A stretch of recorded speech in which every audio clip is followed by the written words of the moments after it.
Bismillahirrahmanirrahim. Assalamualaikum warahmatullahi wabarakatuh.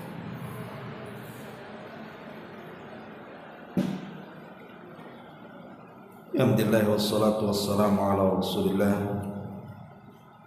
wa ala alihi wa sahbihi wa mawalah wa la hawla wa la quwwata illa billahi wa ba'd. Melanjutkan kajian kita masih membahas kitab Umdatul Ahkam, dan kita masuk pada bab ke satu, adab masuk kamar mandi dan juga istijmar. Kita baca hadisnya.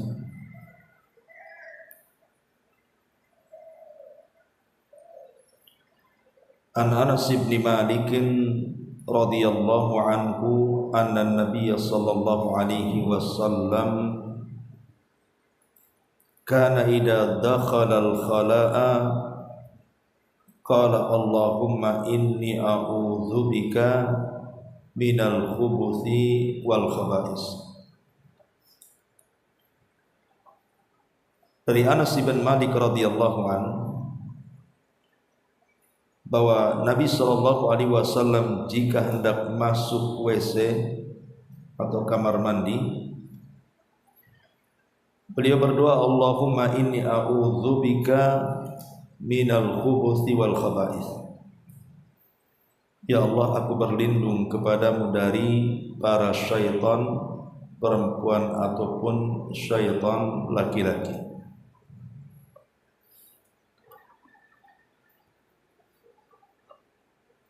Ma'asyiral muslimat yang dimuliakan Allah Subhanahu wa taala, hadis ini ada beberapa faedah yang bisa kita petik ibrah dan pelajaran.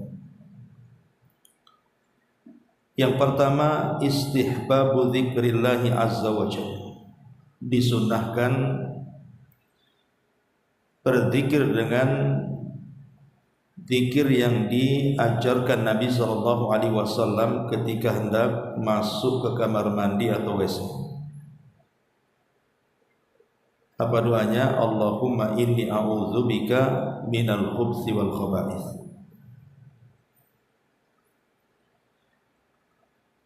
Kemudian yang kedua,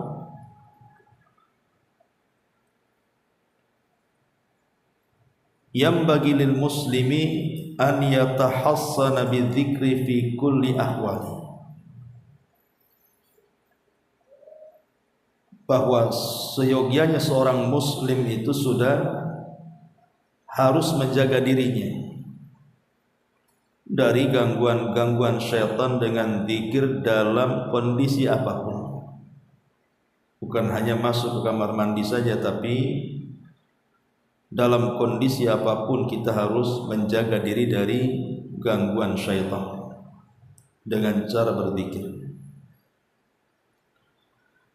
Kemudian yang ketiga, tentang kesempurnaan Islam. Hadis ini menjelaskan tentang kesempurnaan Islam, bahwa Islam mengajarkan adab-adab dan akhlak sampai kepada masuk kamar mandi. Dan itu juga berdasarkan hadis Salman ketika ditanya oleh seorang Yahudi, wahai Salman, apakah nabimu mengajarkan segala sesuatu sampai kepada buang hajat? Maka Salman dengan bangganya mengatakan, ajal, ya, yu'allimuna nabiyuna kulla syai'in hatta al-khirah, bahwa nabi kami mengajarkan segala sesuatu sampai kepada urusan jamban. Ini menunjukkan tentang kesempurnaan syariat Islam. Kemudian yang keempat, jami'ul khalqi muftaqiruna ila Allah fi daf'i ma yu'dhihim aw yadhurruhum, bahwa seluruh makhluk Allah Subhanahu wa taala termasuk kita manusia sangat berhajat kepada Allah di dalam mencegah apa yang bisa menyakiti mereka atau yang mendatangkan madarat kepada mereka. Karena kita tahu bahwa kamar mandi itu tempat setan. Bisa saja setan itu menyakiti kita. Bisa saja setan itu mendatangkan madarat kepada kita. Makanya kita ini berhajat kepada Allah untuk meminta perlindungan. Kemudian yang kelima, hirsun Nabi sallallahu alaihi wasallam ala ta'limi ummati kullama yanfa'uhum min umuri dinihim wa dunyahum. Bagaimana semangat Nabi sallallahu alaihi wasallam di sini di dalam mengajarkan kepada umatnya apa yang bermanfaat untuk mereka dari urusan dunia dan akhirat mereka. Kemudian juga dalam hadis ini di antara faedahnya adalah yang keenam, taqrirul iman biwujudis syayatin. Bahwa di sini ada penetapan bahwa kita harus betul-betul beriman tentang adanya setan. Jadi setan itu ada. Walaupun kita tidak bisa melihat mereka, tapi kita bisa merasakan keberadaan mereka. Dan itu termasuk akidah ahli sunnah wal jamaah. Kemudian yang terakhir, khuturatus syaitan 'alal muslim. Di sini ada bahaya setan terhadap kita kaum muslimin. Keberadaan setan itu sangat membahayakan kita. Oleh karena itulah maka Nabi sallallahu alaihi wasallam mengajarkan kepada kita tentang al-isti'adzah. Bagaimana kita berlindung kepada Allah dari setan-setan yang terkutuk. Ma'asyiral muslimat yang dimuliakan Allah Subhanahu wa taala. Keberadaan setan itu atau jin-jin yang jahat itu di mana saja banyak. Artinya mereka tersebar di seluruh daratan dunia ini. Tetapi ada tempat-tempat, khususnya dalam rumah atau di luar rumah, di mana keberadaan setan itu lebih banyak dibandingkan di tempat-tempat lainnya. Saya akan sebutkan salah satunya adalah yang pertama di luar dulu ya, di luar rumah dulu baru masuk ke dalam rumah, adalah pasar. Pasar adalah tempat yang paling banyak setan menumpuk di situ. Makanya Nabi Shallallahu Alaihi Wasallam menganggap pasar itu seburuk-buruk tempat. Makanya kita dianjurkan berdoa apabila masuk ke dalam pasar. Dan jangan lama-lama di pasar. Kalau sudah selesai hajat kita, maka pulang, karena di situ tempat berperangnya kita dengan setan. Kemudian yang kedua, tempat-tempat kotor. Makanya kalau seandainya ibu meletakkan tong sampah di depan rumah itu, jangan menunggu menumpuk sampah itu. Karena ada orang-orang yang kemudian membiarkan sampah itu berserak di depan rumah. Alasannya nunggu tukang sampah datang. Lalu kalau tukang sampahnya sebulan sekali datang, dari mana pula numpuk-numpuk di situ. Maka jangan kemudian menumpuk-numpuk kotoran di situ. Karena setan itu paling banyak menumpuk di tempat kotoran. Kemudian juga yang ketiga, tempat-tempat maksiat.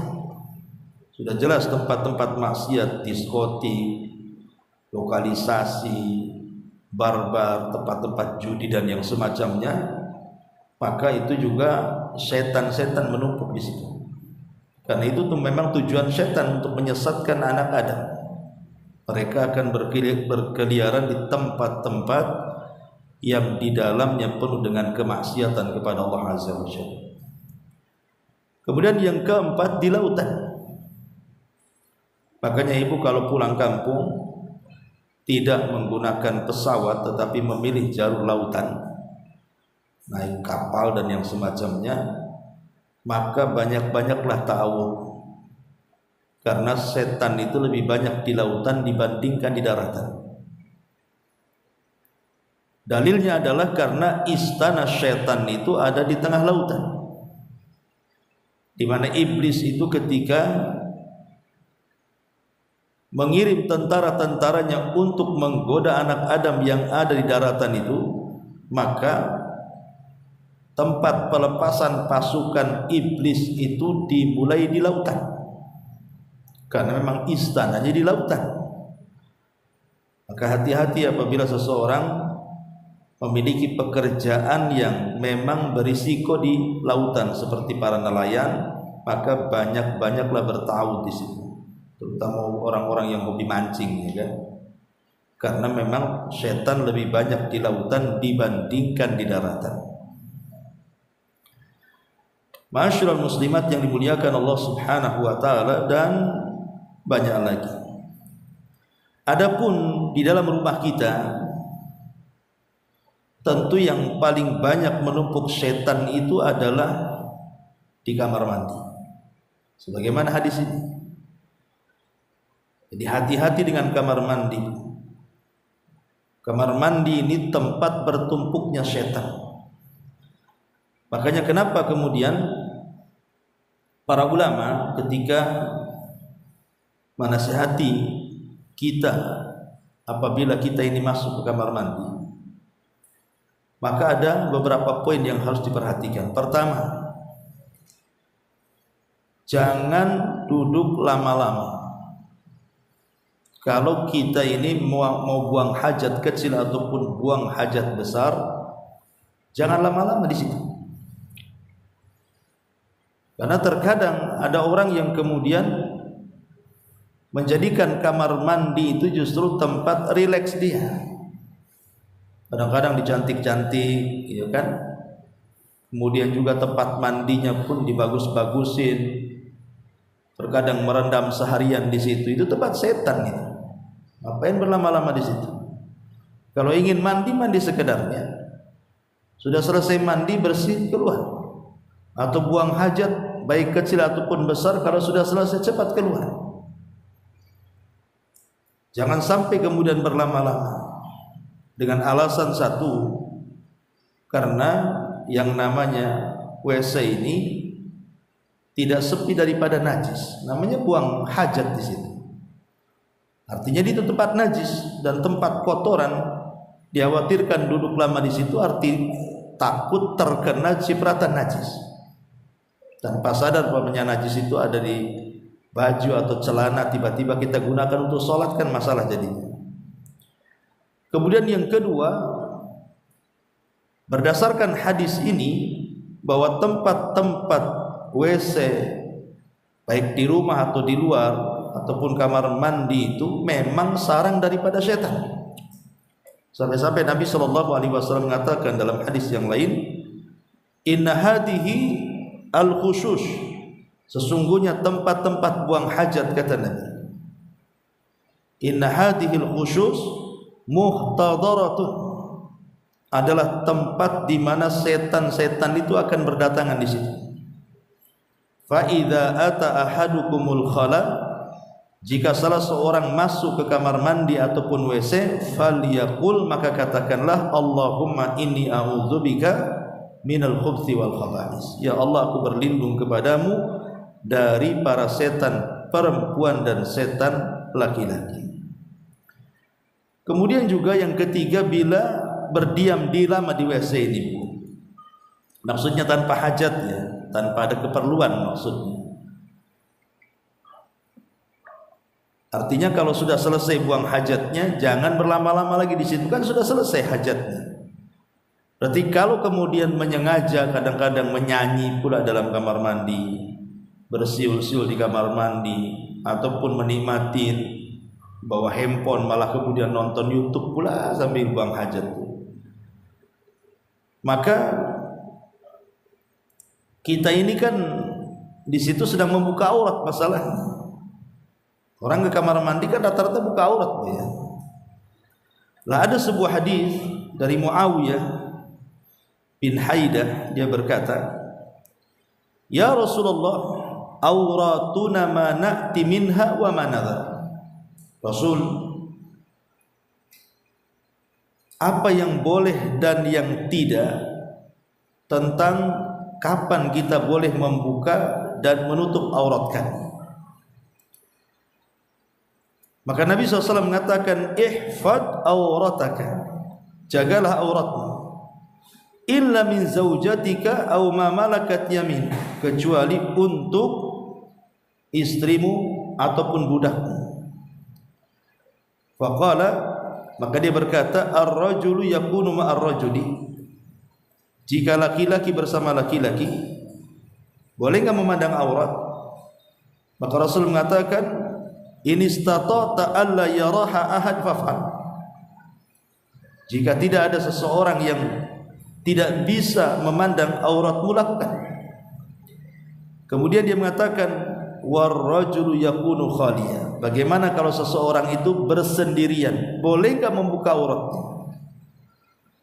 Maka maksudnya tidak ada hajat, tidak ada keperluan membuka aurat, itu maksudnya di sini. Boleh enggak ada orang ini. Umpamanya ibu karena saking panas di rumah, sendirian dalam kamar, kemudian dikunci, buka semuanya karena kepanasan. Maka Nabi SAW mengatakan, fallahu ahaqqu an yustahya min, kepada Allah lah dia harus lebih berhak malu dibandingkan kepada manusia. Sampai kepada bersendirian pun kalau tidak ada hajat jangan buka aurat. Apalagi di kamar mandi lama-lama membuka aurat. Apalagi ketika kemudian masuk ke kamar mandi itu tidak baca doa pula. Maka kita tahu bahwa penghalang antara mata-mata jin dan aurat kita adalah dengan cara isti'adzah. Kalau seseorang tidak isti'adzah, tidak membaca doa ketika masuk kamar mandi, kemudian kita membuka aurat, maka tabir yang menghalangi aurat jin dengan kita itu akan terbuka. Lah disitulah terkadang muncul kemudian jin-jin yang disebut dengan jinnul asyik. Jinnul asyik itu kata para ulama, jin-jin yang jatuh cinta dengan kita karena selalu menampakkan aurat di mata mereka. Dan kalau sudah jatuh cinta, maka mereka sulit melepaskan kita dan akan terus menjerumuskan kita, naudzubillah. Dan memang secara hukum pun para ulama mengatakan bahwa lama-lama di kamar mandi itu hukumnya makruh, tidak boleh, kecuali kalau memang ada hajat dan keperluan seperti buang hajat, selesai keluar. Kalau kemudian sudah selesai masih di dalam, maka Ibnu Taimiyah rahimahullahu taala mengatakan hukum berdiam diri di situ adalah makruh hukumnya. Nah, ini tempat yang pertama di mana syaitan itu akan menumpuk di situ, di dalam rumah, pertama di kamar mandi. Kemudian yang kedua, di kamar yang tidak dihuni. Umpamanya ibu ini punya rumah, kamarnya 4. Mungkin kamar 1 tempat ibu dan suami, kemudian kamar 1 untuk anak-anak, kemudian kamar 1 untuk tamu, kemudian kamar 1 kosong untuk gudang atau apa gitu ya. Maka Nabi SAW mengatakan dalam hadis yang dikeluarkan Imam Muslim, Abi Daud dan yang lainnya dari hadis Jabir bin Abdullah radhiyallahu an, kata Nabi SAW, firashun lirrajuli wa firashun li ahlihi wa thalith lidhaifi wa rabi lisyaitan. Kata Nabi SAW, kalau kita punya 4 kamar, kamar pertama untuk keluarga, suami istri, kamar yang kedua untuk anak-anaknya, kamar ketiga untuk tamunya, dan kamar keempat untuk setan. Dari sini kalau ibu punya kamar kosong, tidak pernah dihuni, maka setan akan menumpuk di situ. Lalu bagaimana solusinya? Kata para ulama, sering-seringlah dibersihkan. Karena setan itu menumpuk di tempat kotor. Sebab kalau kamar itu, ya walaupun gudang, Bu, anggaplah ibu gunakan gudang di dalam rumah itu kan, tetap harus dibersihkan. Tetap harus dibersihkan. Dan kalau ibu bisa, gunakanlah kamar yang kosong itu tempat musolah umpamanya. tempat ibu sholat di situ, ya, supaya ada zikrullah, ada zikir kepada di dalamnya kan. Jadi jangan sampai kemudian minimalnya kalaupun tidak digunakan tempat sholat, tetapi sering-seringlah kemudian dibersihkan. Dan sekali-kali mungkin membaca Quran di situ atau sholat di situ. Karena berdasarkan hadis sahih ini biasanya kamar kosong itu menumpuk setan di situ. Ini yang kedua. Di dalam rumah kita ini gudang setan. Kemudian yang ketiga, rumah yang tidak dibacakan Quran di dalamnya. Rumah yang tidak dibacakan Quran di dalamnya. Nabi SAW ketika menjelaskan tentang fadilah keutamaan membaca surah Al-Baqarah, apa kata Nabi SAW? Al-baitul ladzi la tuqra fihi suratul Baqarati. Jadi rumah yang di dalamnya tidak dibacakan surah Al-Baqarah, maka rumah itu akan senantiasa didatangi syaitan. Maka sesiapa yang membaca surah Al-Baqarah, Rasul katakan tanfiru anhu syayatin, maka setan-setan akan lari. Maka iqra'u al-baqarati, iqra'ul baqarata fa inna akhdaha barakah wa inna tarkaha khasrah wa la tastati'uha al-batalah. Kata Rasul, bacalah Al-Baqarah karena mengambilnya sebuah keberkahan, meninggalkannya sebuah kerugian, dan setan-setan tidak akan berani kepada orang yang membacanya. Maka secara umum baca Al-Quran, secara khusus baca surah Al-Baqarah, karena rumah yang tidak dibacakan Al-Quran di dalamnya, maka setan akan ngumpul di situ. Ini yang ketiga. Kemudian yang keempat, rumah yang di situ ada gambar. Rumah yang di situ ada gambar, maksudnya gambar di sini atau patung yang sifatnya bernyawa. Makanya saya sarankan Bu, kalau ibu di rumah itu jangan memajang foto-foto keluarga. Cukuplah foto keluarga itu letakkan di album, kalau memang itu untuk nostalgia kan itu ya. Kemudian taruh di lemari. Jadi sekali-kali saja kita ambil, kita tengok. Gak perlu dipajang-pajang di tembok-tembok, di ruang tamu, di ruang tengah, di kamar, gak perlu Bu, kayak presiden aja. Jadi taruh di album, letakkan di lemari kalau harus gitu ya. Gak perlu kemudian, kecuali mungkin gambar-gambar itu tidak bernyawa, seperti gambar pohon, gambar gunung-gunung, lautan-lautan, lukisan pemandangan. Saya kira lebih cantik lagi, lebih elok lagi rumah itu kalau ada lukisan-lukisan pemandangan dibandingkan foto keluarga. Ya. Apalagi foto-foto itu orang yang sudah meninggal, nanti terkenang lagi, teringat lagi, sedih lagi akhirnya kan. Maka setan tidak malaikat rahmat kata para ulama. Jadi malaikat-malaikat itu tidak akan masuk ke dalam rumah yang di dalamnya ada gambar. Jadi malaikat rahmat tidak akan masuk ke rumah yang di dalamnya ada gambar. Ulama mengatakan ketika memberikan komentar la tadkhulul malaikatu baitan fihi suratun. Jadi Rasul bersabda malaikat tidak akan masuk ke rumah yang di dalamnya ada gambar. Lah ketika malaikat-malaikat rahmat itu enggan masuk ke dalam rumah yang di situ ada gambar yang bernyawa atau ada patung-patung, maka kebalikannya setan akan masuk di dalamnya. Karena malaikat tidak masuk, berarti yang masuk setan di situ. Makanya kalau bisa gambar-gambar keluarga dari sekarang copot, letakkan di album saja, sudah taruh di lemari, tidak usah dipajang-pajang. Ataupun kalau ada patung-patung itu ya, berhala-berhala, maka jangan ada berhala dalam rumah. Termasuk juga yang kelima adalah rumah yang dipelihara anjing di dalamnya. Karena ada itu sekarang nih anjing-anjing lucu kayak kucing tuh, Bu. Karena ada orang melihara anjing kecil itu ya, bahkan lebih kecil daripada kucing pula. Kadang-kadang menghabiskan biaya banyak itu untuk perawatannya.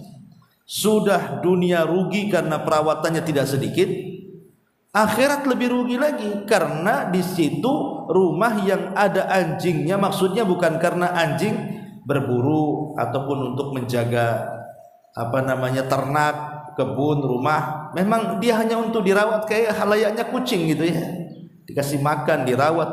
Maka justru malaikat tidak akan masuk, artinya setan yang akan masuk di situ. Kata Nabi, la tadkhulul malaikatu baitan fihi kalbun. Malaikat tidak akan masuk, artinya yang masuk setan ya, ke rumah yang di situ dipelihara anjing. Jadi ini 5 perkara di dalam rumah ini. Kapan rumah banyak setannya? Pertama, kamar mandi jelas. Makanya solusinya apa? Baca doa, baik ketika masuk ataupun keluar. Yang kedua, kamar kosong. Solusinya apa? Bersihkan. Sekali-kali kita baca Quran, sekali-kali kita sholat sunnah di situ, atau mungkin tidur di situ. Kemudian yang ketiga, apa tadi yang ketiga? Rumah yang di dalamnya ada gambar. Maka solusinya ambil gambar yang bernyawa, letakkan di album. Kemudian yang keempat, rumah yang di dalamnya ada anjingnya. Ya, solusinya buanglah anjingnya dari situ supaya rumah kita tidak dimasuki setan lagi. Dan yang terakhir tentu rumah yang tidak dibacakan padanya Al-Quran. Maka solusinya adalah baca Quran supaya tidak bertumpuk setan di situ. Ma'asyiral muslimat yang dimuliakan Allah Subhanahu wa taala. Kemudian di dalam hadis ini juga ada syariat isti'adzah. Ada syariat isti'adzah. Kita ini disuruh untuk meminta perlindungan kepada Allah Subhanahu wa taala dari syaitan. Sebenarnya bukan ini saja, maksudnya syariat isti'adzah ini bukan ketika masuk kamar mandi saja, banyak ya. Kita urut ya. Yang pertama, ketika baca Quran. Ketika baca Quran saja kita disunnahkan membaca isti'adzah. A'udzubillahi minasyaitonirrajim, bismillahirrahmanirrahim, baru baca Quran. Yang kedua, ketika datang was-was, datang perasaan was-was, maka kita disunnahkan untuk isti'adzah. Kemudian yang ketiga, ketika yulabbisu syaitan alal insan fi salatihi, ketika ada gangguan-gangguan dalam salat kita. Namanya banyak melamun, akhirnya lupa tadi berapa rakaat saya. Nah, berarti itu memang was-was setan masuk di situ tuh. Setan mulai ganggu. Maka disunahkan untuk isti'adzah walaupun di tengah-tengah salat. Kemudian juga indal ghadab, ketika emosi, ketika marah, langsung a'udzubillahi minasyaitonirrajim. Ya, langsung kalau ibu sudah mulai emosi, maka isti'adzah. Karena kita tahu bahwa emosi itu kebanyakan datang dari syaitan. Kemudian juga ketika ibu mimpi buruk. Jadi ketika mimpi buruk ini enggak pas bangun itu kaget gitu, was-was gitu ya, karena mimpinya enggak enak. Maka disunnahkan isti'adzah. Kemudian juga ketika masuk ke masjid juga disunnahkan untuk isti'adzah. Termasuk kalau ibu mendengar gonggongan anjing tetangga tengah malam, menggonggong aja anjing itu, maka ibu isti'adzah, karena gonggongan anjing di tengah malam maknanya mereka melihat syaitan. Beda kalau kokokan ayam. Kalau kokokan ayam berarti ibu berdoa karena dia melihat malaikat turun. Tapi kalau gonggongan anjing ataupun gonggongan keledai berdasarkan hadis yang sahih, maka kalau itu terjadi di malam hari berarti mereka melihat setan. Makanya kita lekas berlindung kepada Allah Subhanahu wa taala. Kemudian juga ketika ibu pindah rumah, umpamanya baru bangun rumah, belum ditempati, udah selesai, kemudian mau pindah, ataupun ibu pindah kontrakan dari satu kontrakan ke kontrakan yang lainnya. Maka ketika permulaan masuk ke dalam rumah baru, baik ngontrak ataupun beli ataupun bangun, maka ibu disunnahkan untuk isti'adzah, a'udzu bikalimatillahi tammati min syarri ma khalaq, supaya tidak diganggu setan yang ada di situ. Kemudian juga disunnahkan ketika manusia mengalami sakit, tiba-tiba kok sakit perut, kok sakit lehernya, kok sakit kakinya, lututnya, tiba-tiba saja. Ya, kan ada tuh, atau kok saya nggak ngapa-ngapain kok sakit kali pinggangnya, atau lutut ini, atau apa gitu ya. Maka kata Nabi SAW, letakkan tangan di tempat yang sakit secara tiba-tiba itu, kemudian membaca Bismillahis 3 kali, Bismillah, Bismillah, Bismillah, gitu ya. Kemudian katakan 7 kali, a'udzu billahi wa qudratihi min syarri ma ajidu wa uhadir. Kemudian juga indas sabahi wal masah wa indan naum, disunahkan baik pagi, sore ataupun ketika hendak tidur isti'adzah kepada Allah Subhanahu wa taala. Ataupun ketika ibu terperanjat bangun dari tidur, bukan karena mimpi, dah kagetan bahasa kitanya ya, mungkin ada suara ibu terbangun kaget gitu ya, maka itu pun disunnahkan untuk ta'awudz. Ataupun ketika anak-anak ibu yang punya anak-anak kecil, si bayi itu ya, setahun 2 tahun, nangis saja tengah malam, nggak berhenti nangisnya, maka ta'awudlah, jangan-jangan dia digoda oleh syaitan.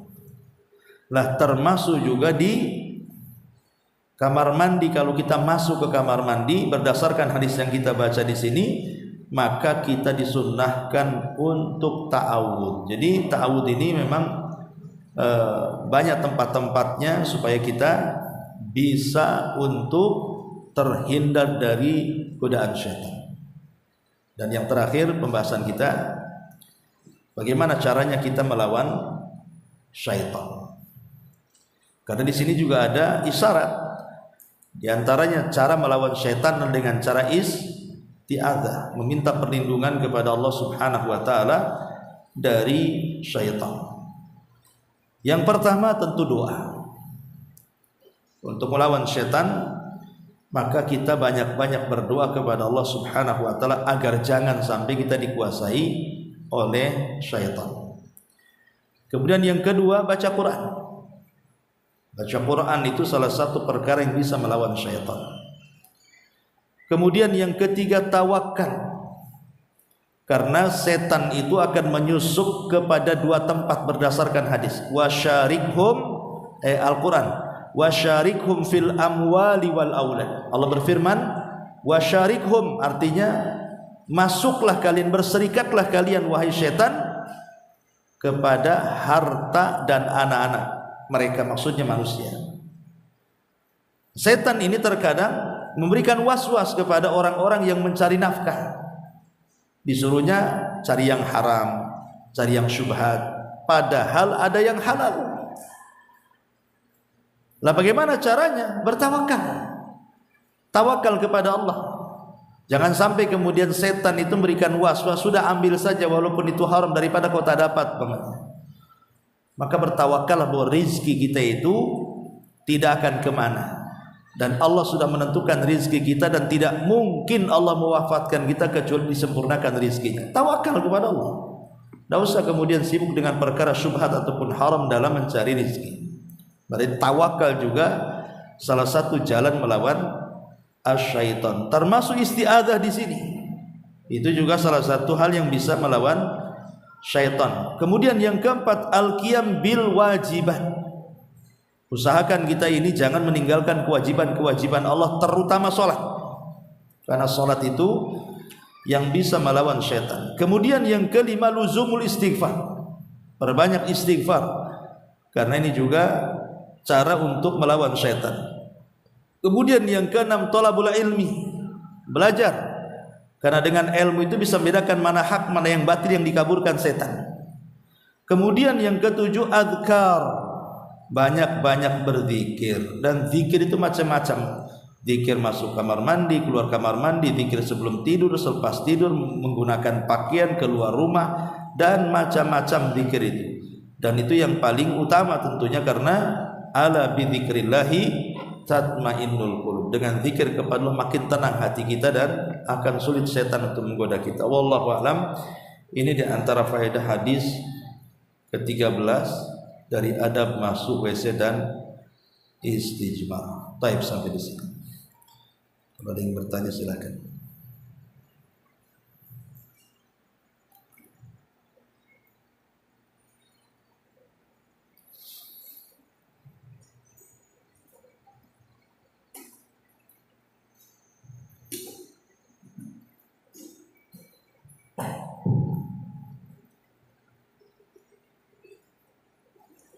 Assalamualaikum Ustaz. Waalaikumsalam. Dari pembahasan yang tadi ini, bagaimana melawan syaitan. Terus yang akan ditanyakan pada poin yang ketiga tawakal, ini berkaitan juga dengan kajian hari Sabtu di Darul Ihsan Ustaz. Ketika seseorang berilmu, ketika dia melihat sesuatu hal, dia akan memakai ilmu yang dipakai. Contoh, ketika yang seperti Ustaz sampaikan kemarin di Darul Ihsan, kita melihat sesuatu di jalan yang barang itu bisa kita makan, milik orang yang jatuh ya Ustaz, boleh kita makan karena itu barangnya yang gampang busuk atau seperti ilmu yang kita dapat. Terus gimana kaitannya waroknya para ulama Ustaz? Mereka menghindar sesuatu yang bukan miliknya. Padahal kan para ulama itu juga lebih berilmu bahwa ketika menemui sesuatu barang yang memang bukan haknya, mereka lebih warok tidak mengambilnya. Itu bagaimana kaitannya dengan hal yang kita mengetahui ilmu bahwa itu boleh kita ambil. Iya. Alhamdulillah. Di dalam fikih itu ada kitab namanya bab al-luqatah, bab memanfaatkan barang yang jatuh dan tidak berharga. Maksudnya berharga tapi tidak berharga banget dan bisa dimanfaatkan. Itu disebut dengan luqatah. Seperti umpamanya kebiasaan di sini, umpamanya hampir semua rumah ada pohon mangga. Anggaplah hampir semua ada pohon mangga. Dan kalau ada mangga jatuh diambil orang, dan itu sesuatu yang lumrah, yang punya mangga pun tidak akan marah, karena ya biasa kalau zaman kita dulu kan gitu ya, kalau ada mangga jatuh diambil kan senang tuh dulu, zaman dulu ya. Sekarang kan tidak ada gitu-gitu lagi. Artinya kalau kita mengambil mangga yang satu dua yang jatuh dan memang kebiasaan orang sekitar itu membolehkan, berarti di sini hukumnya boleh, karena al-adatul muhakkam, adat itu bisa dijadikan sebuah hukum. Berarti kalau ada mangga jatuh walaupun punya tetangga kita ambil, sayang gitu kan, itu luqatah namanya, boleh diambil. Padahal bukan milik kita, milik tetangga kan. Daripada kemudian sayang juga mau bazir nanti kerindas motor atau keinjak atau ke apa kan, kita ambil sebagai luqatah. Ya. Jadi ini boleh, tidak ada masalah.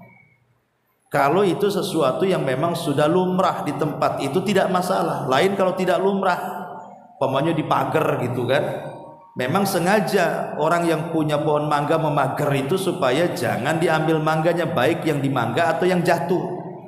Itu ya tak boleh kan itu. Karena di pagar itu menunjukkan memang tidak boleh diambil orang. Sudah dipagerin sama dia. Tapi kalau seandainya tidak dipagerin dan orang-orang situ ya biasa saja ngambil mangga yang jatuh. Jangan yang jatuh, seandainya pun yang di tangkainya dia ambil pun karena sudah kebiasaan warga situ tidak ada masalah, tidak ada masalah.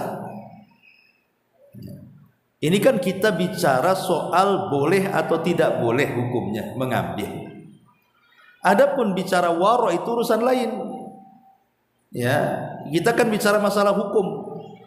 Boleh enggak saya ambil? Boleh enggak saya makan? Ya. Kalau itu yang ditanyakan maka boleh. Ini masuk bab luqatah. Tapi kalau kita cerita waro, kita tidak mau mengambil, jangan lagi yang haram, yang syubhat saja kita tak mau. Ya enggak usah diambil kalau dia merasa waro kan gitu.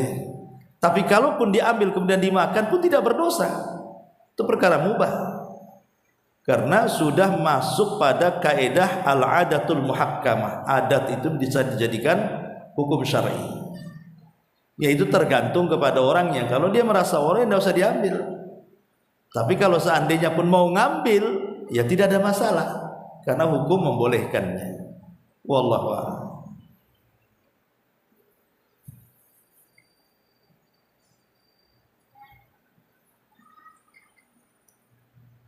Pakai mic.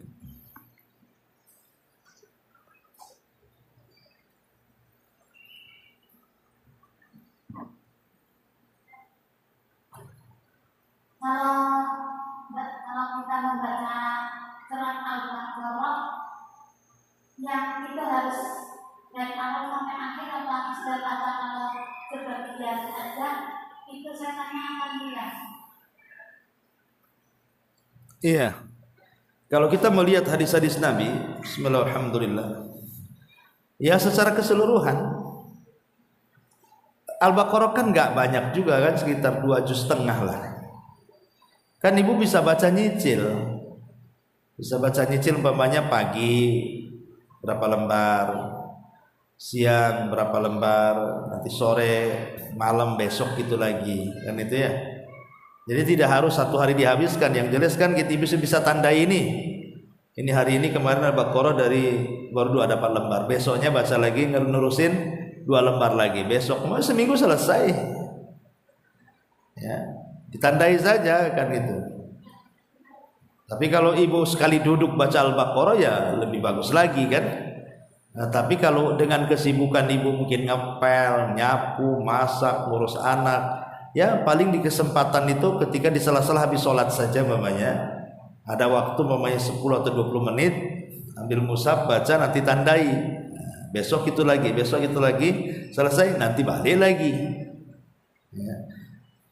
Jadi maksudnya adalah membaca secara keseluruhan Al-Baqarah, karena hadisnya umum. Hadisnya mengatakan iqra'u suratal Baqarah atau iqra'ul Baqarah. Bacalah surah Al-Baqarah. Artinya satu surat lah di situ. Ya bisa dengan nyicil, bisa dengan kontan. Biasanya kalau suka ngutang itu biasanya bacanya nyicil. Terbiasa ngutang kan, sampai baca Quran pun ngutang. Baik. Wallahu a'lam. Ya sudah setengah 10. Oke, sampai di sini. Subhanallah bihamdika, asyhadu an la ilaha illa anta, astaghfiruka wa atubu ilaik. Allahu ta'ala alam. Assalamualaikum warahmatullahi wabarakatuh.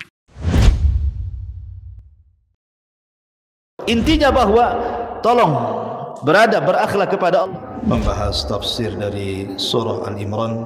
Lahirlah Imam Muslim, Abi Dawud, Tirmidzi, Ibnu Hibban. Jadi ketika Yunus alaihi salatu wassalam terkena undian itu,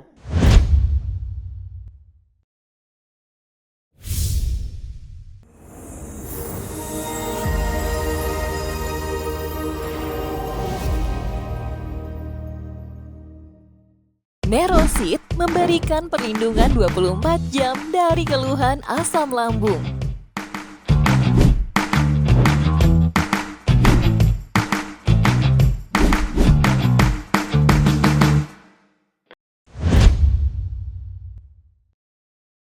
intinya bahwa tolong berakhlak kepada Allah. membahas tafsir dari surah Al-Imran. Lahirlah Imam Muslim, Abi Dawud, Tirmidzi, Ibnu Hibban. Jadi ketika Yunus alaihi salatu wassalam terkena undian itu,